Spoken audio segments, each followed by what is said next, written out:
بسم الله الرحمن الرحيم. مساء الخير. انا معتز مطر، وطالعه بقول لكم ان انا في بيتي اهو، ومش محاصره في النادي الاهلي ولا اي حاجه من اللي على السوشيال ميديا، ولا الكلام اللي بيتقال ده له اي صحه من الصدق. وانا بقول لكم ان البلد دي بلد جميله، وانا زعلانه جدا من ابني ان يعمل كده، ومش عشان شويه فلوس نجري ورا اشاعات ورا كلام.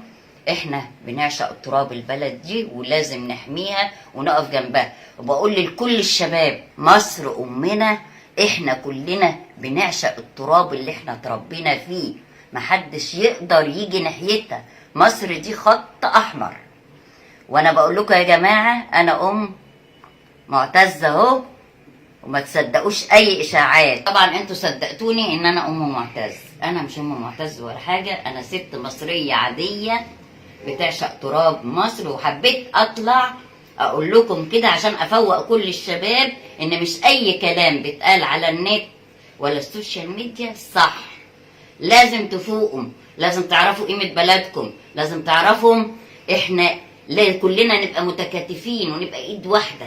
شفتوا بقى، انا كدبت عليكم ولا لا معتز ولا حب. انا واحده عاديه بتحب البلد دي وبتحب ترابها. لازم يا جماعه تفوقوا، مش اي حد يديكوا قرش ولا اتنين وبتاع وتجروا ورا الكلام الفاضي ده. هتاخد قرش وبعدين تموت اخوك وتموت ابنك وتموت بنتك، واللي انت بتعمله النهارده يتعمل فيك بعد كده.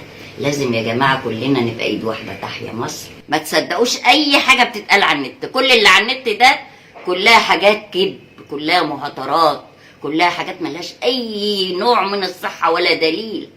كلنا يا جماعة ايد وهنقف مع بعض، وكلنا نقول تحيا مصر، تحيا مصر، تحيا مصر.